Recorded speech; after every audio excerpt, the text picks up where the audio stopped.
Você sabe como era o cenário para as mulheres no esporte a motor 5 anos atrás? Vem que eu relembro com vocês. Antes, eu só peço que deixem bastante joinha ainda aqui no começo do vídeo, porque isso ajuda elas na pista a ir cada vez mais longe, mais pessoas encontram conteúdo. Não deixe de se inscrever aqui no canal para não perder nada do que acontece com as mulheres no mundo do esporte a motor. E eu deixo também o meu convite para você se tornar um membro apoiador e ter conteúdo exclusivo todo mês.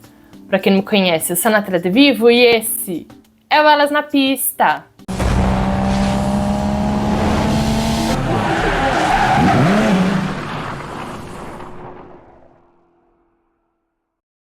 E aí, pessoal, tudo bom com vocês?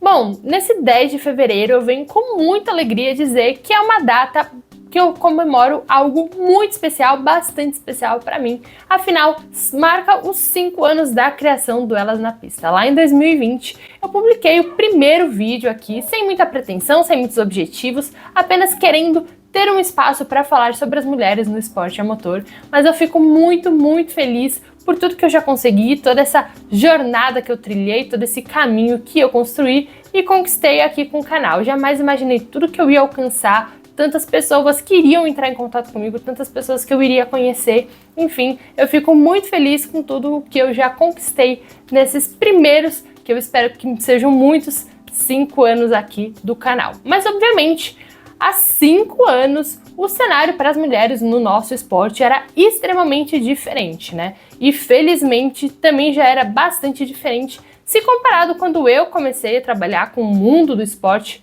a motor lá em 2012. Ainda era uma jovem estagiária, mas enfim, né? Se comparado 2012 com a criação do canal em 2020 já era bem diferente. E de 2020 para agora 2025, a gente também já fez muitos avanços, apesar de ainda ter um longo caminho a ser trilhado, um longo caminho a percorrer, muitos passos a serem dados, mas a gente tem que conquistar todas, a gente tem que comemorar todas as conquistas, sejam elas pequenas, sejam elas enormes.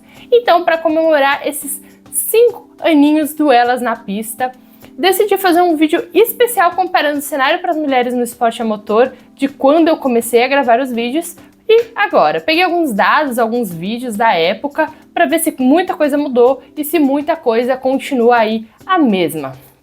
Bom, a primeira coisa, o primeiro dado, que é um dos mais interessantes, foi o primeiro vídeo que eu gravei e publiquei, bastante nervosa, ainda nem falava tão direito, assim, não conseguia fazer um vídeo completamente limpo, apesar de ainda dar umas gaguejadas, mas enfim, né?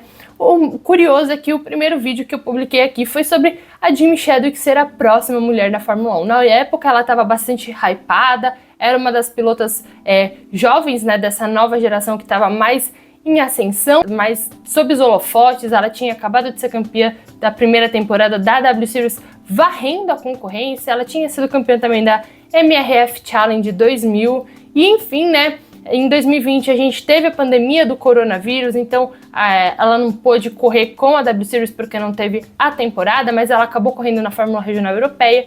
Enfim, ela estava muito hypada, tinha os pontos para a superlicença, mas a gente sabe que 5 anos mais tarde ela já passou por outras categorias, correu de Endurance, correu na Extreme E, correu na Indy Lights e esse ano ela vai mais uma vez voltar para a European Le Mans Series, então ela já está muito distante do caminho da Fórmula 1, então ela também, vamos dizer que já passou da idade de estrear na categoria, o que é bastante triste. Depois que terminou a W Series ela não conseguiu uma vaga na Fórmula 3, na Fórmula 2 e isso fez ela ter que recalcular a sua rota, então Jamie Chadwick não será a próxima mulher na Fórmula 1.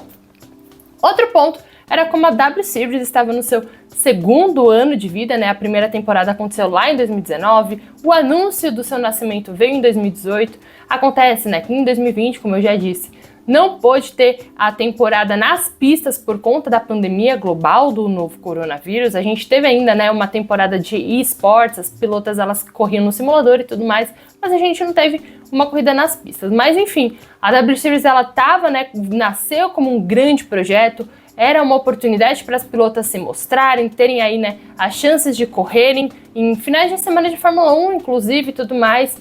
E o mais curioso é que a Catherine Bond-Muir, que foi uma das idealizadoras, ela falava que dinheiro não era problema para a W Series, ela ia conseguir seguir sem grandes complicações, especialmente naquele ano onde tudo ficou parado. mas a gente sabe que 2 anos mais tarde, lá em 2022, no seu terceiro ano de vida em pista, né, no seu terceiro ano físico, a W Series precisou encerrar precocemente a temporada, não pôde ter as 2 últimas etapas lá no México e nos Estados Unidos por conta de questões financeiras. Ainda tem uma grande questão com o dinheiro e tudo mais, todas as dívidas da W Series. É uma pena porque em 2020 realmente ainda era vista como uma grande categoria. Hoje, pelo menos, ainda existe a F1 Academy, que parece cada vez mais estabelecida, apesar de eu ainda ter algumas questõezinhas com a F1 Academy, mas enfim, é uma pena porque em 2020 realmente a W Series era uma grande aposta, né, uma grande proposta para as mulheres no mundo do esporte a motor. Bom, não podemos negar também que a própria Fórmula 1 era muito diferente há 5 anos, quando a gente fala, né, lógico, sobre mulheres, inclusão e tudo mais.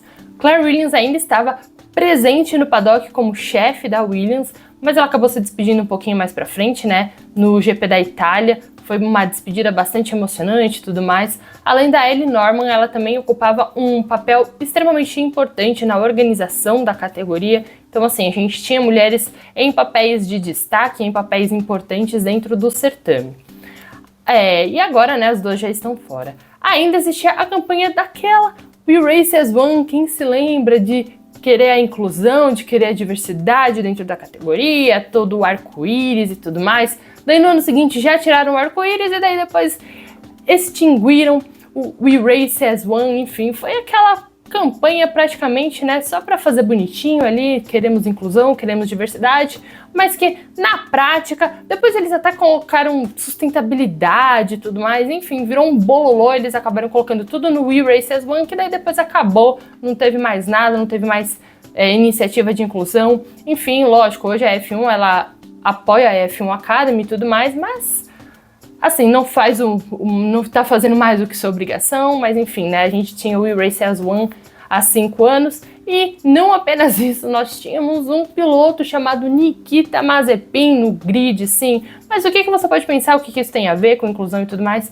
Nikita Mazepin, ele foi acusado diversas vezes de ser um piloto que assediou mulheres, um piloto extremamente agressivo, um piloto extremamente sujo, dentro e fora das pistas. Então, assim, ele não era alguém que devia estar numa categoria que bate no peito e fala We Race as One, nós temos a nossa diversidade, nós queremos inclusão, queremos mulheres. Enfim, o Nikita Mazepin, ele era o completo oposto e ele apenas só não voltou no ano seguinte para a Haas por conta de todas as questões, né, políticas e guerra e tudo mais com a Rússia.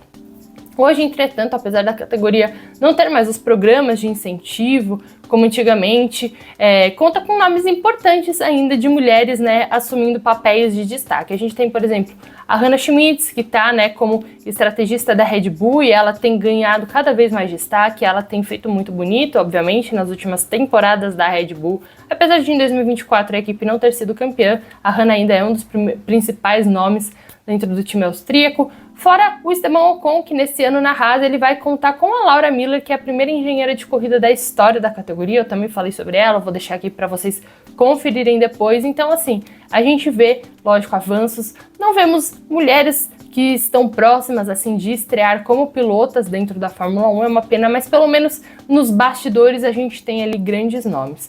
Ainda o público feminino tem crescido muito nos últimos anos. Hoje já representa nada menos que 41% da base de espectadores, especialmente na faixa de idade entre 16 e 24 anos. No autódromo a gente também vê a grande quantidade de mulheres nas arquibancadas, até nas salas de imprensa, no paddock. Então, assim, é muito legal ver a presença das mulheres cada vez maior. E não é que estamos ocupando espaço dos homens, não, estamos ocupando espaços que também são nossos de direito. Não é porque, historicamente, o automobilismo é um esporte majoritariamente masculino que as mulheres não fazem parte, então não estamos ocupando os espaços dos homens, estamos apenas ocupando os espaços que são nossos. E a audiência da Fórmula 1 está crescendo entre as mulheres, não por causa dos pilotos bonitos, mas sim porque elas gostam e querem acompanhar o esporte. Bom, pessoal, o vídeo de hoje é esse. Lógico, tem muito mais diferenças, né, de 5 anos pra cá, mas eu achei esses alguns pontos bastante interessantes, né? Eu vejo, né, que a gente vai pegando esses pequenos detalhezinhos que, quando a gente vê no momento, não parece grande, mas quando a gente compara, né, na big picture, né, que dizem, a gente vê que realmente tem muitas mudanças, a gente tem muito avanço. Hoje a gente tem muito mais pilotas presentes em muito mais categorias também. Então, assim, é bem legal ver esses avanços, a gente vai de pouquinho em pouquinho vendo o que no acumulado é grande para as mulheres. Bom, comenta aqui embaixo que outras mudanças vocês lembram de 2020 para 2025. Aproveita e compartilha com seus amigos, eu vou deixar aqui embaixo o último vídeo que eu gravei que é para vocês assistirem depois. Bom, pessoal, por hoje é só. Valeu e até a próxima!